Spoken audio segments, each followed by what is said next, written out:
Björgunarsveitin Dagrenning stóð fyrir sjóleikjum við höfnina á Hólmavík í gær í tilefni af sjómannadeginum. Fjöldi manns mætti við höfnina til að fylgjast með keppendum taka þátt í hverskins sjóleikjum, í flekalhlaupi og kararóðri og síðast en ekki síst í hinu vinsæla kottaslag.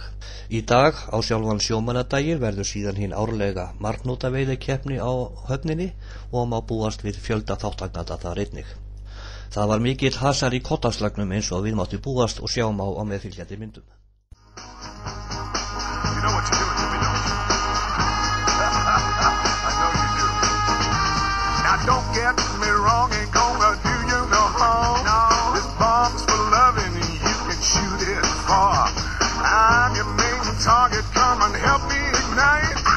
Love struggle holding you tight.